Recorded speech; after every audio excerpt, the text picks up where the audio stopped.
Namaste, Sastrikal, Kim Chu, Assalamu alaikum viewers. This is Priya. Today we will start class 6th Civics chapter 9.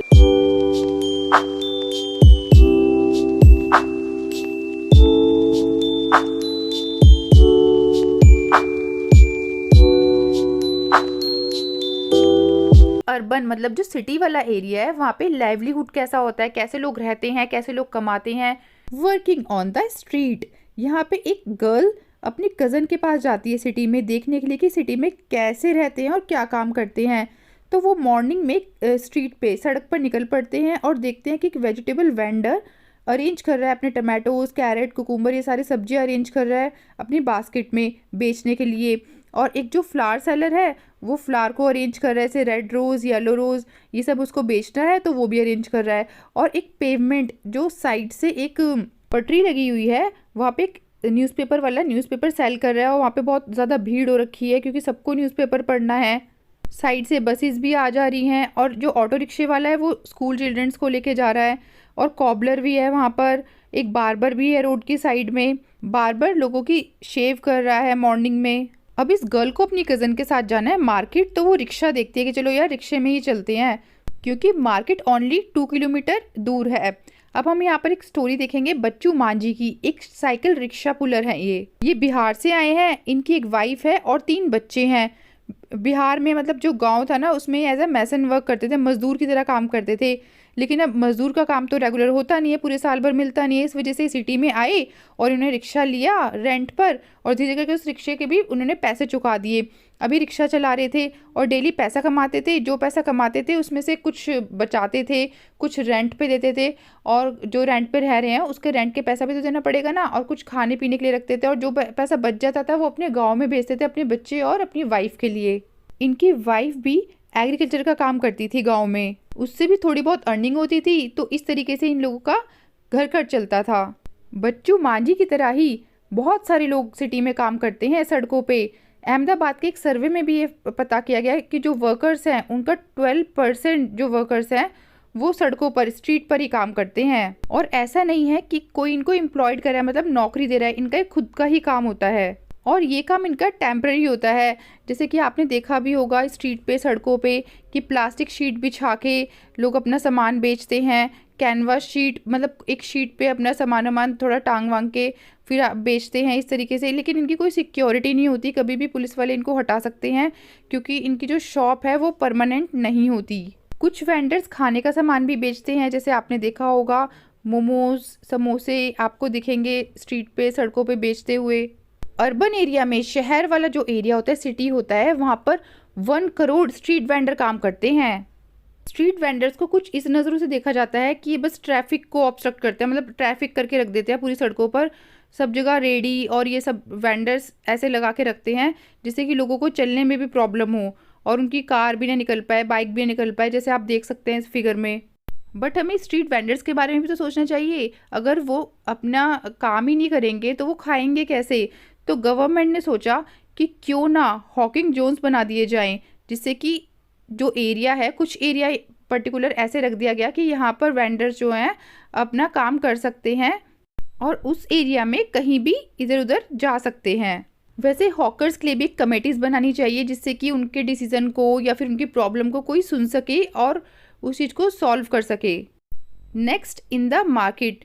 अब ये लोग market जाते हैं तो festival season है, इस वजह से बहुत ज़्यादा भीड़ है मार्केट में। कहीं पे sweets, toys, clothes, footwear, utensil बिक रहे हैं और कहीं पे इलेक्ट्रॉनिक गुड्स।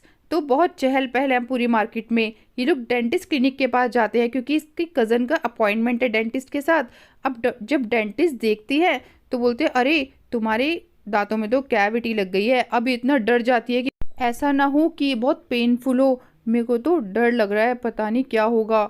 अभी डेंटल क्लिनिक के पास से जाते हैं एक शोरूम में क्योंकि इन्हें खरीदने होते हैं रेडीमेड क्लोथ्स। अभी जो शोरूम होता है 3 फ्लोर्स का होता है, 3rd फ्लोर पे गर्ल्स के कपड़े होते हैं। अब यहाँ पे हम स्टोरी देखेंगे हरप्रीत और वंदना की।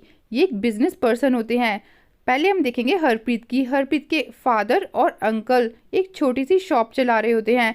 फेस्टिवल के टाइम पर इसकी मम्मी और ये दोनों ही हेल्प करते हैं शॉप में, और इसने शॉप में हेल्प करना स्टार्ट कर दिया था जब इसका कॉलेज कंप्लीट हो गया था। अब बात आती है वंदना की।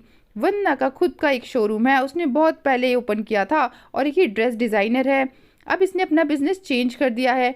पहले ड्रेस डिज़ाइनर थी, तो अब इसने क्या करा कि वो जो कपड़े होते हैं, रेडीमेड क्लोथ्स होते हैं, वो बेचने लग गई, क्योंकि आजकल रेडीमेड क्लोथ का ही ज़माना है। तो वो कपड़ों को स्टिच करके बेचने लगी और उसको डिस्प्ले पे लगा देती, जिससे कि बहुत अट्रैक्टिव लगे और लोग ज़्यादा से ज़्यादा खरीदे इसके कपड़ों को।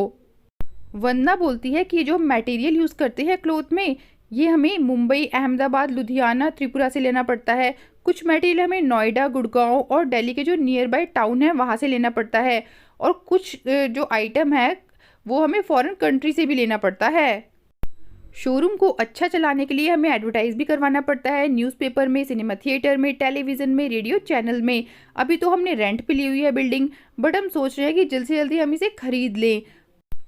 वंदना बोलती है कि हमारा मेन मार्केट में शोरूम है, इसलिए बहुत अच्छा चलता है, और अब हम एक कार भी खरीदने वाले हैं और एक फ्लैट भी बुक करने वाले हैं अपार्टमेंट में।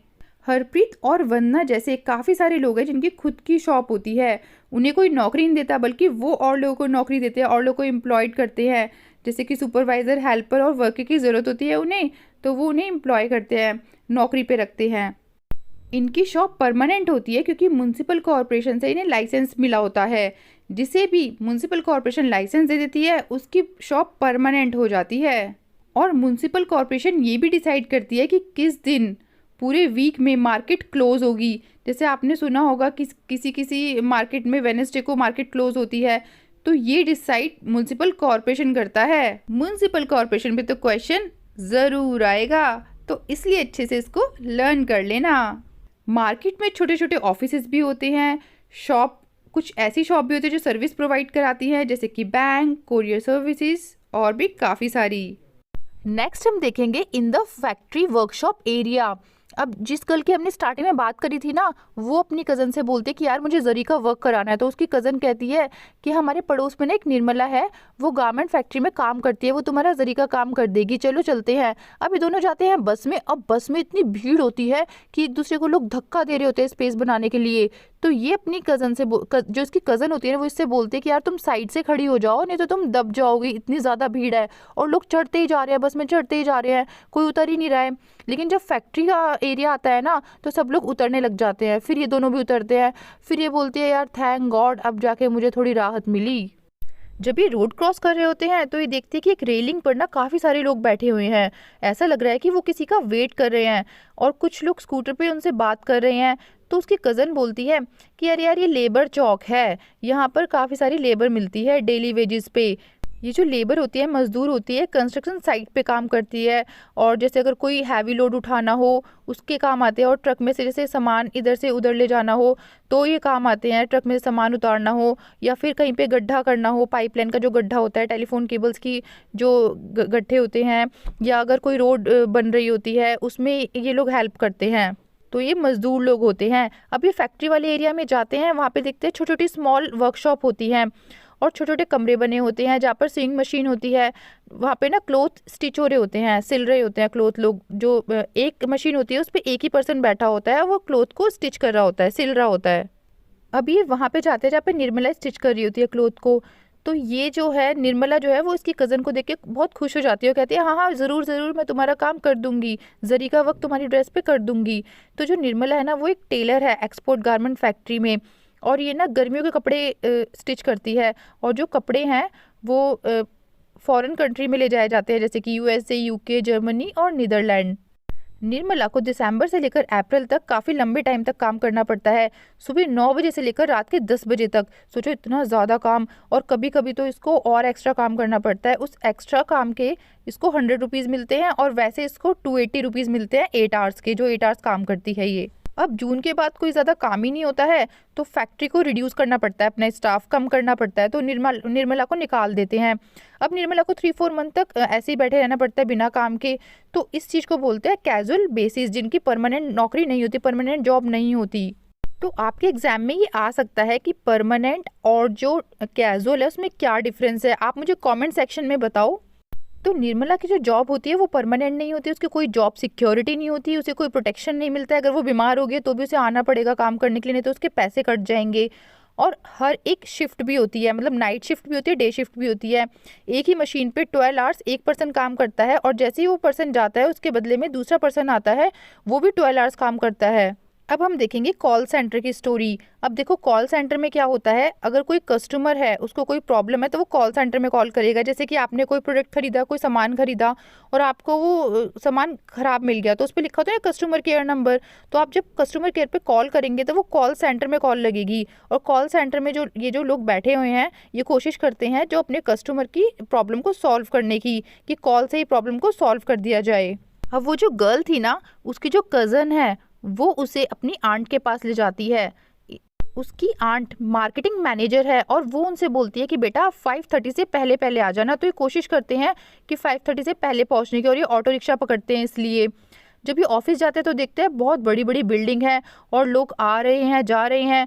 कुछ लोग बसेस से जा रहे हैं, कुछ लोग कार से जा रहे हैं। इनकी जो आंट है वो बिस्किट की फैक्ट्री में काम करती हैं, तो वो सुपरवाइज करती हैं 50 सेल पर्सन्स को। उनके अंडर में 50 सेल पर्सन्स होते हैं, उनको वो डिफरेंट पार्ट में भेजती हैं कि जाओ और शॉपकीपर्स को ये बिस्किट देकर आओ और वहाँ से मनी कलेक्ट करके लाओ। ये पूरी सिटी को 6 रीजन में डिवाइड कर देते हैं, जिससे कि वो एक एक रीजन में जा सके, देख सके और सेल पर्सन को भी क्या प्रॉब्लम हो रही है, क्यों वो नहीं बेच पा रहे हैं शॉपकीपर को बिस्किट्स, वो भी देख पाए। इनकी परमानेंट जॉब है क्योंकि ये मार्केटिंग मैनेजर है। ऐसा नहीं है कि जैसे निर्मला के साथ था कि कुछ मंथ काम करा लिया और कुछ मंथ बाद फैक्ट्री से हटा दिया गया। इनकी परमानेंट जॉब है और इनको काफ़ी सारे बेनिफिट्स भी मिलते हैं। जैसे कि कुछ इनके जो सैलरी का पार्ट है वो गवर्नमेंट ले लेती है और उस पर इंटरेस्ट भी देती है रिटायरमेंट के टाइम पे। जब ये 60 ईयर्स की हो जाएंगी तो जो पैसा कट रहा है सैलरी में से वो इन्हें इंटरेस्ट के साथ मिलेगा। मतलब बेनिफिट तो है ना, इनकी सेविंग तो हो रही है और इनको हॉलीडेज़ भी मिल रहे हैं, संडे को भी नेशनल हॉलीडेज़ भी मिल रहे हैं और कुछ एनुअल लीव्स है वो भी मिल रही हैं। मेडिकल की फैसिलिटी भी मिल रही है इनको भी और इनकी फैमिली को भी। अगर ये बीमार भी हो जाती है तो इनकी जो सैलरी है वो डिडक्ट नहीं होगी, कट नहीं होगी, इनको पूरी सैलरी मिलेगी। तो ऐसे वर्कर्स को बोला जाता है रेगुलर एंड परमानेंट वर्कर्स। अब आपको डिफरेंट समझ में आ गया होगा कैजुअल वर्कर और परमानेंट वर्कर में। सुधा आंट से मिलने के बाद ये आंट की कार में बैठ जाती हैं क्योंकि अभी बहुत थक गई है, लेकिन इनको बहुत मज़ा आया है। इन्होंने देखा कि डिफरेंट चीज़ें हैं, डिफरेंट लोग काम करते हैं। लोग एक दूसरे को जानते नहीं हैं, लेकिन फिर भी इनका जो काम है वो एक दूसरे को जोड़े रखता है। ये थी इस चैप्टर की short story. If you have any doubt, write it down in the comment section and please like and subscribe my video and share with your friends. Thank you.